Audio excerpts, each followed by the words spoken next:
नमो बुद्धाय दोस्तों। आपके सामने उपस्थित हूँ एक नए वीडियो के साथ, नए टॉपिक के साथ, नए विषय के साथ।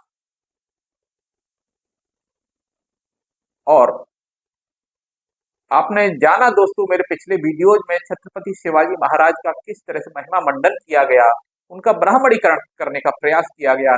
लेकिन हमने आपको बताया कि वो एक बौद्ध राजा थे, शाक्त राजा थे। दोस्तों, इसी तरह से जैसे आजकल आंदोलन चल रहा है, महाबोधि महाविहार मुक्ति आंदोलन, और वहां पर ब्राह्मणीकरण करने का प्रयास किया जा रहा है, बल्कि प्रयास जी भर के किया गया है। वहां के महाविहार को ब्राह्मणों का बताने के लिए और उस पर कब्जा भी किया गया। इसी तरह से भारत में अन्य धार्मिक स्थल जिनके नाम के आगे नाथ लगा हुआ है, वो सारे बौद्धों के हैं। क्योंकि दोस्तों, आप जानते हैं, नाथ परंपरा बौद्धों की परंपरा है। और इसी क्रम में मैं आपको ये भी बताना चाहूंगा कि तिरुपति बालाजी के नाम से जो मंदिर प्रसिद्ध है, वो भी बौद्धों का है। और आज हम इसी विषय पर बात करने वाले हैं। तो दोस्तों, है ना, आंखों को खोल देने वाला वीडियो। तो इस वीडियो पर अंत तक बने रहिए और इसका लाभ उठाइए, इस जानकारी का, और अपने आप को गौरवान्वित महसूस कीजिए। दोस्तों, मेरे आपसे विनम्र निवेदन, अगर वीडियो आपको अच्छा लगे तो लाइक कीजिए, चैनल को सब्सक्राइब कीजिएगा। दोस्तों, अगर आप मेरे चैनल पर नए हैं, और इस वीडियो को शुरू करते हैं। दोस्तों, तिरुपति बालाजी एक प्राचीन बौद्ध तीर्थ स्थल था। ब्राह्मणों ने बौद्ध मंदिर को तिरुपति बालाजी में परिवर्तित कर दिया। मौर्य वंश के अंत के बाद ब्राह्मणों ने बौद्ध मंदिरों पर हमला करना शुरू कर दिया। विभिन्न राजाओं की सहायता से लगातार हमलों के कारण बौद्ध मंदिरों की देखभाल करने वाला कोई नहीं बचा।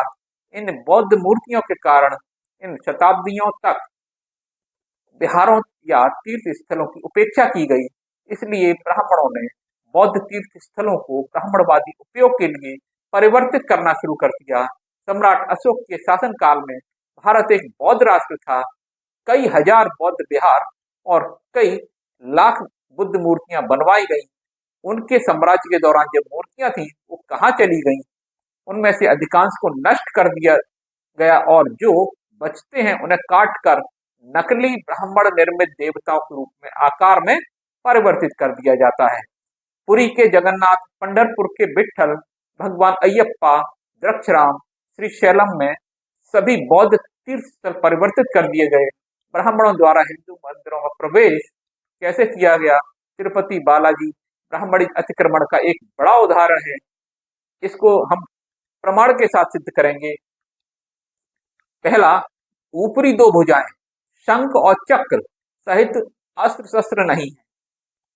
मूर्ति के अभिन्न अंग इन भागों को जोड़ा जाता है, बाद में साबित होता है मूल मूर्ति इनसे भिन्न है। मूर्ति बहुत विस्तार से बोधिसत्व से मिलती जुलती है। अजंता गुफा संख्या 1 के पद्म पाणी से। इस मंदिर में विभिन्न मूर्तियों को उनके आगमिक नामों से नहीं पहचाना जाता, और वे आगमिक नियमों की पुष्टि भी नहीं करती। तिरुपति का क्षेत्र अशोक के साम्राज्य के अंतर्गत था, और मूर्ति बौद्ध शासन के दौरान अस्तित्व में आई थी। इससे साबित होता है यह एक बौद्ध मूर्ति है। सिंह की उपस्थिति और गरुड़ बालाजी की अनुपस्थिति। यदि यह विष्णु का रूप है, तो वहां उनका गरुड़ भी होना चाहिए था, जो उनका वाहन है। शेरों की उपस्थिति इस बात की पुष्टि करती है तिरुपति बौद्ध था। बौद्ध मंदिरों में आप हमेशा शेर की छवि देख सकते हैं। भगवान बुद्ध को स्वयं शाक्य सिंह कहा जाता था, जिसका अर्थ है सिंह, शाक्य। मूर्ति बौद्ध मुद्रा का प्रदर्शन करती है, और वो कौन सी मुद्रा है? वरदा मुद्रा और अभय मुद्रा। और ये मुद्राएं केवल बौद्ध मूर्तियों में ही देखी जा सकती हैं। कमल बौद्ध धर्म का प्रतीक है, जिसे ब्राह्मणों ने चुराया। बौद्ध धर्म में कमल का प्रतीक बुद्ध के तुरंत चलने को दर्शाता है। जन्म के बाद जब उन्होंने 7 कदम चले और उनके नीचे कमल का फूल उगाया। बाद में इस प्रतीक का प्रयोग ब्राह्मणों द्वारा किया जाने लगा। मुंडन विष्णु पूजा की विधि नहीं है, यह ध्यान रखना चाहिए।